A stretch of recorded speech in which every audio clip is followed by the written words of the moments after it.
Hello friends, price action Telugu ఛానల్లోకి మన మిత్రులందరికీ స్వాగతం. వారెన్ బఫెట్ గారు ఒక మాట చెప్తూ ఉంటారు, కంపెనీ బిజినెస్ అనేది అంటే ఆ కంపెనీ ప్రోడక్ట్స్ ఏంటి, ఆ కంపెనీ బిజినెస్ ఏంటి అనేది మీకు తెలియకపోతే మాత్రం ఆ కంపెనీలో ఇన్వెస్ట్ చేయొద్దని చెప్పేసి చెప్తూ ఉంటారు. ఓకే, ఎనీహౌ సెల్లో వరల్డ్ అంటే మనందరికీ ఐడియా ఉంది. ఆ కంపెనీ బేసిక్స్ అనేది ఒకసారి చూద్దాం. అయితే ఫ్రెండ్స్, ఈ యొక్క కంపెనీ పేరు సెల్లో వరల్డ్ లిమిటెడ్, బిఎస్సిలో ఉంది, ఎన్ఎస్సిలో కూడా లిస్ట్ అయి ఉంది. కంపెనీ వెబ్సైట్కి వెళ్ళటం జరిగింది. ఇది ఒరిజినల్ వెబ్సైటు. సో వాళ్ళు ఏం చేస్తుంటారు అనేది ఒక ఐడియా అనమాట మనకు అసలు ఎగ్జాక్ట్గా. సో ఇక్కడ చూస్తే వాటర్ బాటిల్స్ కానీ అండ్ డిన్నర్ సెట్స్ ఉన్నాయి, దాని తర్వాత కేజ్ రోల్స్ ఉన్నాయి, దాని తర్వాత బేక్వేర్ కంటైనర్స్ అంటే డబ్బాలు అంటాం కదా, ఇట్లాంటివి మనకి ప్లాస్టిక్ కానీ, ఇది ఐ థింక్ ఏంటంటే గాజు అనుకుంటాను, జార్స్ లాగా, కిచెన్ అప్లయన్సెస్ అండ్ కుక్వేర్ ఉన్నాయి అండ్ క్లీనింగ్ సప్లైస్ కూడా ఉన్నాయి. అయితే కిచెన్ అప్లయన్సెస్ అనేది ఒకసారి కూడా చూడలేదు, నేను చూస్తున్నాను ఇప్పుడు. అండ్ ఇక్కడ మనం చూసుకున్నట్టే kettle, sandwich maker, toaster, beater, mixer grinder ఇవి ఉన్నాయి. బట్ మిక్సర్ గ్రైండరు ఎంత ఫేమస్ అనేది మాత్రం నాకు ఐడియా లేదు. ఓకే ఫైన్, ఉంటామైతే ప్రోడక్ట్స్ అయితే ఉన్నాయి. అండ్ ముఖ్యంగా ఏంటంటే క్లీనింగ్ సప్లైస్ కూడా చూద్దాం, ఎందుకంటే ఇవన్నీ డిమార్ట్లో దొరుకుతూ ఉంటాయి ప్రాబబ్లీ, ఇవన్నీ మనం చూస్తూ ఉంటాం. అండ్ ఒక రకంగా ఏంటంటే ప్లాస్టిక్ ప్రోడక్ట్స్ తయారు చేసే company. And of course dinner sets కానీ కిచెన్ వేర్లో అంత ఎక్కువగా లేదు కానీ బట్ స్టిల్ ఓకే, ఓవరాల్గా ఒక వ్యూ అనేది మనకి రావడం జరిగింది. ఓకే, సెల్లో వరల్డ్ అనేది ఈ ప్రోడక్ట్స్ తయారు చేస్తుంది అని చెప్పేసి. ఫ్రెండ్స్, ఏదైనా ఒక కంపెనీని మనం ఫండమెంటల్గా బేసిక్గా అనాలిసిస్ చేయాలనుకున్నప్పుడు screener.in అనే వెబ్సైట్ ఉంటుంది. చాలా బ్యూటిఫుల్ అండ్ రిలయబుల్ ఇన్ఫర్మేషన్ ఉంటుంది ఇందులో. దీనికి వెళ్ళిన తర్వాత చూడండి, ఫస్ట్ మనం చెక్ చేసేది ఏంటంటే మార్కెట్ క్యాపిటల్. అంటే మార్కెట్ క్యాపిటల్ అంటే ఫ్రెండ్స్, ఇది ఏం చేస్తుంది, షేర్స్గా డివైడ్ అయిపోయింది కదా మార్కెట్లోకి వచ్చిన తర్వాత. అండ్ షేర్స్ను outstanding shares into current market price ఎంత ఉందో దాంతో మల్టిప్లై చేయడం వల్ల ఈ మార్కెట్ క్యాపిటల్ అనేది రావడం జరుగుతుంది. సో ఇది ఎందుకు చూడాలి అంటే కంపెనీ ఎంత పెద్దది అనేది మనం ఒక అండర్స్టాండ్ చేసుకోవడానికి అనమాట.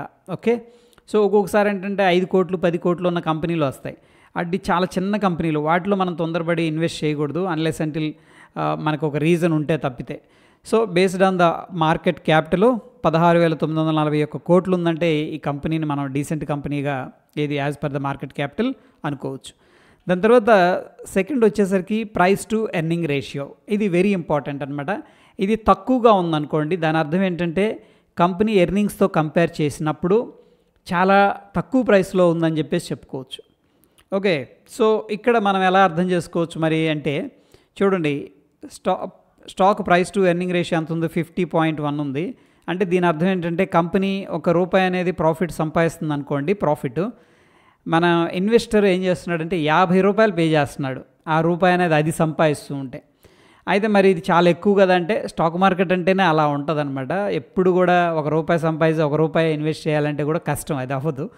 ఓకే, ఎనీహౌ ఇక్కడ ఎందుకు పెడుతున్నాడు, ఎందుకు అంత దీని మీద ₹50 ₹1 అది సంపాదిస్తుంటే ₹50 ఎందుకు ఇన్వెస్ట్ చేయడానికి ఇంట్రెస్ట్ చూపిస్తున్నాడు అంటే ఇట్ ఈజ్ ఆల్ అబౌట్ ఏంటంటే ఫ్యూచర్లో అది గ్రో అవుతుంది. ఓకే, ఇంకా పెద్ద కంపెనీగా వెళుతుంది, మంచి ప్రోడక్ట్స్ లాంచ్ చేస్తుంది, మంచి రిజల్ట్స్ ఇస్తుంది. ఆ రిజల్ట్స్ ఇచ్చినప్పుడు చాలామంది వచ్చి స్టాక్ను బై చేస్తారు. అప్పుడు నేను కొన్న ప్రైస్ కంటే ఇంకా ప్రైస్ పెరుగుతుంది, అప్పుడు నేను అమ్ముకుంటే నాకు లాభాలు వస్తాయి. ఈ విధంగా ఇన్వెస్టర్ ఆలోచించడం జరుగుతుంది. అయితే ఫ్రెండ్స్, ఇక్కడ stock price to earning ratio అనేది జనరల్గా ఏంటంటే ఒక 60 లోపు అయితే ఓకే, ఇంకా అంతకంటే ఎక్కువైతే మనం కొనకూడదా, స్టాక్ మంచిది కాదా అంటే మంచి కంపెనీయే. బట్ చూడండి, మనం ఏ ప్రైస్ దగ్గర బై చేస్తున్నాం అనేది కూడా చూసుకోవాలన్నమాట. Okay, that is very important. మంచి కంపెనీయే కదా అని చెప్పేసి మనం ఒక పిఈ రేషియో అనేది ఒక 500 ఉందనుకోండి, దాన్ని వెళ్ళి కొన్నాం అనుకోండి, ఒకవేళ అది అంతగా పర్ఫామ్ చేయకపోతే కూడా మనం ఏంటంటే వెంటనే రిస్క్లోకి వెళ్ళే అవకాశం ఉంటుంది. ఓకే, ఎనీహౌ దాని గురించి తర్వాత చూద్దాం. And return on capital employed, capital ఏదైతే బిజినెస్ పర్పస్ అనేది యూజ్ చేశారో దాని మీద ఎంత రిటర్న్ జనరేట్ చేస్తుంది, ఇక్కడ 36.3% రిటర్న్ జనరేట్ చేస్తుంది. Earning before interest tax 482 crores ఉంది. ఇక ఫేస్ వాల్యూ ఎంత అంటే ఫ్రెండ్స్, జనరల్గా ఏంటంటే ఏదైనా కంపెనీ మార్కెట్లోకి వచ్చిన తర్వాత ఒక నిర్ణయం ఇస్తారన్నమాట, దానికి ఒక బుక్స్లో ఒక రాసుకుంటారనమాట. దీంతో పెద్దగా ఏం ప్రాబ్లం పని ఉండదు యాక్చువల్గా, బట్ ఎనీహౌ అది ఫేస్ వాల్యూ. ఇది స్ప్లిట్ చేసేటప్పుడు, బోనస్ ఇచ్చేటప్పుడు దీన్ని బేస్ చేసుకుని వాళ్ళు చెప్పడం అనేది జరుగుతుంది. ఇక నెక్స్ట్ వచ్చేసరికి బుక్ వాల్యూ. సో ఫ్రెండ్స్ ఇక్కడ ఏంటంటే కంపెనీకి అసెట్స్ ఉంటాయి, ఆస్తులు ఉంటాయి, లయబిలిటీస్ ఉంటాయి, అంటే వాళ్ళు కట్టాల్సినవి అనమాట. శాలరీస్ పే చేయటం కానీ, ఓకే, రెంట్ ఏదన్నా ఉంటే కూడా పే చేయటం, ఇవన్నీ కూడా లయబిలిటీస్ కిందకు వస్తుంటాయి. అయితే ఇక్కడున్న అసెట్స్ మైనస్ లయబిలిటీస్ అనేది తీసేస్తే వచ్చేదాన్ని అప్పుడు నెంబర్ ఆఫ్ షేర్స్తో డివైడ్ చేస్తే బుక్ వాల్యూ రావడం అనేది జరుగుతుంది. అయితే ఫ్రెండ్స్ ఇక్కడ బుక్ వాల్యూ అంటే ఇప్పుడున్న సెల్లో వరల్డ్ అనే కంపెనీకి ఒరిజినల్గా వాల్యూ ఎంత అంటే 90 రూపీస్ అనమాట. బట్ ఇప్పుడు కరెంట్ మార్కెట్ ప్రైస్ ఎంత ఉంది అంటే 767 రూపాయలు ఉంది. సో హ్యూజ్ డిఫరెన్స్ అనేది ఉంది ఇక్కడ. బట్ ఫ్రెండ్స్ జనరల్గా ఓపెన్గా చెప్తున్నాను, ఇది ఎప్పుడు కూడా మ్యాచ్ అవ్వదు. బట్ వెరీ రేర్గా ఏంటంటే బుక్ వాల్యూ కంటే కింద ట్రేడ్ అవుతూ ఉంటాయి కొన్ని స్టాక్స్. బట్ బుక్ వాల్యూ కంటే కింద ట్రేడ్ అవుతున్నాయి అంటే ఏమర్థం అంటే మనం ఏం అర్థం చేసుకోవచ్చు అంటే చాలా అండర్ వాల్యూడ్ స్టాక్ ఇది అని చెప్పేసి చెప్పుకోవచ్చు. బట్ చూడండి, అది అండర్ వాల్యూడ్గా ఉండటానికి కొన్ని రీజన్స్ ఉండుండొచ్చు. ఫండమెంటల్గా బాగాలేదనుకోండి, ఎవరు కొనరు. ఓకే, అట్లా కూడా మనం అర్థం చేసుకోవచ్చు. సో ఎనీహౌ ఇక్కడ బుక్ వాల్యూ కంటే ఎక్కువగా ట్రేడ్ అవుతుందంటే దీని అర్థం ఏంటంటే కొంచెం ఎక్స్పెన్సివ్ స్టాక్ అని చెప్పేసి చెప్పుకోవచ్చు అనమాట. ఓకే, ఓవర్ వాల్యూడ్ అని చెప్పేసి చెప్పొచ్చు. బట్ ఎనీహౌ ఇవన్నీ కూడా కామన్గా మార్కెట్లో ఉంటూ ఉంటాయి. అండ్ ప్రోస్ అండ్ కాన్స్ అంటే మంచి చెడు అనేది మనం చూసుకున్నట్టు దీంట్లో కంపెనీ హ్యాస్ రెడ్యూస్డ్ డెట్, ఇది అప్పులు తగ్గించింది, ఆల్మోస్ట్ అప్పు లేని కంపెనీ అని చెప్పేసి చెప్పడం జరిగింది ఇక్కడ. మరి దీంట్లో చెడ్డు విషయం ఏంటి అంటే చూడండి, మనం అనుకున్నాం కదా బుక్ వాల్యూకి 8.5 టైమ్స్ ఏంటంటే హయ్యర్ ప్రైస్ దగ్గర ట్రేడ్ అవుతుంది. బుక్ వాల్యూ 90 రూపాయలు, అదేమో 767 ఎంతో ట్రేడ్ అవుతుంది. ఓకే, ఇక నెక్స్ట్ మనం చూడాల్సింది ఏంటంటే ఇక్కడ పీర్స్ కూడా చూడవచ్చు ఫ్రెండ్స్. అంటే దీనికి ఎవరెవరు కాంపిటీటర్స్ ఉన్నారు అనేది కూడా Adani enterprises, AG logistics, Redington, MMTC, Honasa consumer, PDS అనేది కనిపిస్తూ ఉన్నాయి. Okay fine. దాని తర్వాత ఇక్కడ చూడండి పీర్స్లోనే మనకి ప్రైస్ టు ఎర్నింగ్ రేషియో ఇండస్ట్రీది కూడా రావడం అనేది జరుగుతుంది. Industry price to earning ratio ఎంత ఉందంటే 37.56 ఉంది. బట్ ఈ స్టాక్ యొక్క ప్రైస్ టు ఎర్నింగ్ రేషియో ఎంత ఉందంటే 50.14 ఉంది. అంటే కొద్దిగా ఎక్కువగానే ఉంది ఇది. బట్ ఇండివిజువల్ స్టాక్స్కి మంచి కంపెనీలు ఉన్నాయి చూడండి. ఇక్కడ అదానీ ఎంటర్ప్రైజెస్, ఏజీఎస్ లాజిస్టిక్స్కి ఒక్కోదానికైతే 49, 52. ఒక కంపెనీ ఏది హోనాసా కన్జ్యూమర్కి అయితే 109 అలా ఉంది. ఓకే, ఎనీహౌ కొన్ని కంపెనీలకి చాలా తక్కువ ఉంది. రెడింగ్టన్ అనేది ప్రాబ్లీ సమ్ రీజన్స్ ఉండుండొచ్చు, మంచి రిజల్ట్స్ లేకపోయి ఉండొచ్చు, అందుకని ప్రైస్ టు ఎర్నింగ్ రేషియో అనేది తగ్గిపోయింది. Okay fine.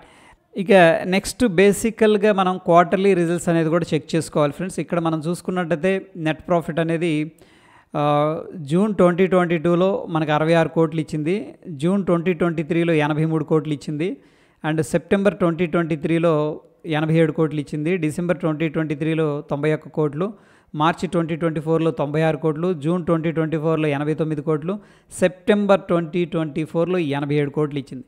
సో మొత్తం మీద మనం నెట్ ప్రాఫిట్ అనేది చూస్తూ ఉంటే కొద్దిగా అప్ అండ్ డౌన్ అయితే ఉంది, అది కామన్గా ఉంటూ ఉంటుంది. బట్ చూడండి ఎక్కడ కూడా మనకి నెగిటివ్గా అయితే ఇక్కడ క్వార్టర్లీ రిజల్ట్స్ అయితే అనౌన్స్ చేయలేదు రీసెంట్గా ఉన్న డేటా ప్రకారం. సో ఫండమెంటల్గా దిస్ ఈజ్ గుడ్ కంపెనీ అని చెప్పేసి మనం బేస్డ్గా ఒక ఓవర్వ్యూ అనేది తీసుకోవచ్చు అనమాట. అంటే కంప్లీట్గా మనం లోపలికి వెళ్ళి ఎక్స్రే తీయట్లేదు, బేసిక్గా మనకున్న నంబర్స్ కానీ వెబ్సైట్కి వెళ్ళటం కానీ ఆ ప్రోడక్ట్స్ ఇవన్నీ మనం చూస్తూ ఉన్నాం.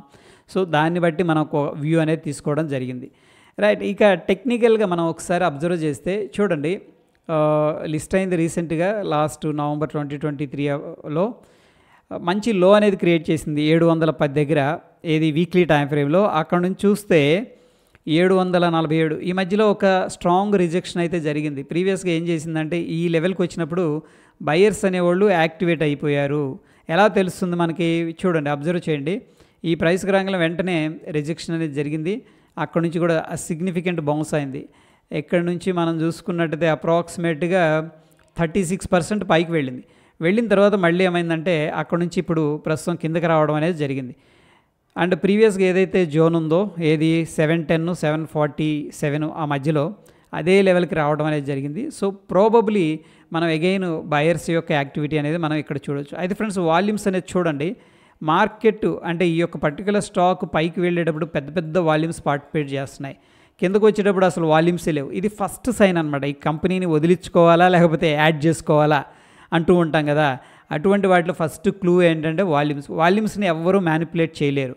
అండ్ వాల్యూమ్ అండ్ ప్రైస్ అనేది చాలా ఇన్ఫర్మేషన్ ఇస్తుంది మనకి. ఇక్కడ చాలా ఇన్ఫర్మేషన్ ఇచ్చింది ఏంటంటే మార్కెట్ అంటే ఈ స్టాక్ పైకి వెళ్ళేటప్పుడు మాత్రమే బయర్స్ ఇంట్రెస్ట్గా ఉన్నారు, కిందకు వచ్చేటప్పుడు అయితే పెద్దగా ఇంట్రెస్ట్గా లేరు అని చెప్పేసి. దీని అర్థం ఏంటంటే ఇది లాంగ్ టర్మ్లో మంచి స్టాక్ అని మనం ఒక ఓవర్వ్యూ అనేది తీసుకోవచ్చు. ఓకే, టెక్నికల్గా ఫ్రెండ్స్ ఇదంతా కూడా చెప్పాలి అంటే కూడా ఒక డిమాండ్ జోన్ అని చెప్పేసి చెప్పుకోవచ్చు. సో ప్రస్తుతం ఉన్న సిచ్యువేషన్లో మంచి డీసెంట్ ప్రైస్లో ఉంది అండ్ మంచి ప్రాఫిట్స్ ఇస్తున్న కంపెనీ కూడా ఇది. ఓకే, ఇది లాస్ మేకింగ్ కంపెనీ అనుకోండి, మనం దీన్ని ఇగ్నోర్ చేయొచ్చు. మంచి కంపెనీ ప్రాఫిట్స్ కూడా ఎర్న్ చేస్తూ ఉంది కాబట్టి మనం దీంట్లో ఏంటంటే లాంగ్ టర్మ్ కోసం కొద్దిగా అక్యుములేట్ అనేది చేసుకోవచ్చు. Okay, that is the overcome అనమాట. సో నెక్స్ట్ మనకి స్లోగా okay it takes time again investment అనేది. స్లోగా ఏం జరుగుతుందంటే ఇలా పైకి వెళ్తూ ఉంటుంది.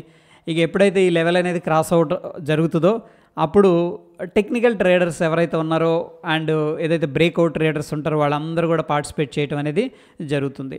సో ఒక డీసెంట్ ప్రైస్లో ఉందని చెప్పేసి నాకు అనిపిస్తూ ఉంది ఫ్రెండ్స్.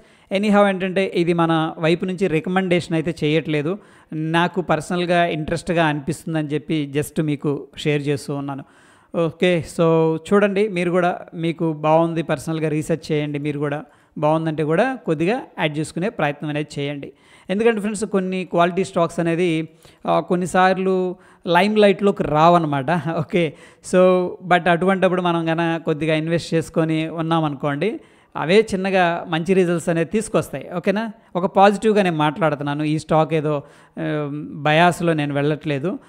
అట్లా చాలా స్టాక్స్ ఉన్నాయన్నమాట. మనం చూసుకున్నట్టయితే రీసెంట్గా మంచి డీసెంట్లో డిస్కౌంట్లో వచ్చినప్పుడు స్టూడెంట్కి షేర్ చేశాను అండ్ మీకు కూడా ఎంతమంది చెప్పాను అనమాట, ఇది డిస్కౌంట్లో ఉందని చెప్పేసి. సో అన్ని స్టాక్స్ పడిపోతూ ఉన్నాయి కానీ ఈ స్టాక్స్ ఏంటంటే బౌన్స్ అవుతూ ఉన్నాయి. ఎందుకంటే మంచి కంపెనీ ఒక గుడ్ డీసెంట్ ప్రైస్లో దొరకటం అనేది కూడా మంచిదన్నమాట. సో ఎప్పుడైతే ఈ లెవెల్స్ అనేది బ్రేక్అవుట్ అవుతాయో టెక్నికల్గా ట్రేడర్స్ హయ్యర్ ప్రైస్లో బై చేస్తూ ఉంటారు. అది రైటో రాంగ్ అని నేను జడ్జి చేయట్లేదు కానీ సో అట్లా జరుగుతూ ఉంటుంది. అందుకని ఆ యొక్క పర్టికులర్ స్టాక్ అనేది నేను మీతో షేర్ చేస్తూ ఉన్నాను friends. This is all about ఏంటంటే ఈ యొక్క సెల్లో వరల్డ్ లిమిటెడ్ గురించి. అగైన్ మరొకసారి డిస్క్లైమర్, ఇది ఎటువంటి రికమెండేషన్ కాదు, ఎందుకంటే స్టాక్ మార్కెట్లో ఏంటంటే ఒడిదుడుకులు అనేది ఉంటాయి. ఓకే, దాన్ని మీరు నిశ్చితంగా అబ్జర్వ్ చేసి అండర్స్టాండ్ చేసుకొని స్లోగా ఇన్వెస్ట్ చేసుకుంటూ ఉంటే లాంగ్ టర్మ్లో మంచి రిజల్ట్స్ అనేది సంపాదించడానికి ఆస్కారం ఉంటుంది. సో ఫ్రెండ్స్, వీడియో ఇన్ఫర్మేటివ్గా ఉందా లేదా అనేది కింద కామెంట్ రూపంలో తెలియజేయండి. ఒకవేళ లేదు అంటే కూడా నేను సరిదిద్దుకోవడానికి ఓపెన్గా ఉన్నాను. ఓకే, ఒకవేళ వీడియో నిజంగా మీకు ఇన్ఫర్మేటివ్గా ఉంది, హెల్ప్ అవుతుంది అనుకుంటే కూడా లైక్ చేయండి, మీ బంధుమిత్రులకు షేర్ చేయండి. కొత్త వాళ్ళు మన ఛానల్ చూస్తూ సబ్స్క్రైబ్ చేసుకోకపోతే తప్పకుండా సబ్స్క్రైబ్ చేసుకోండి. ధన్యవాదాలు.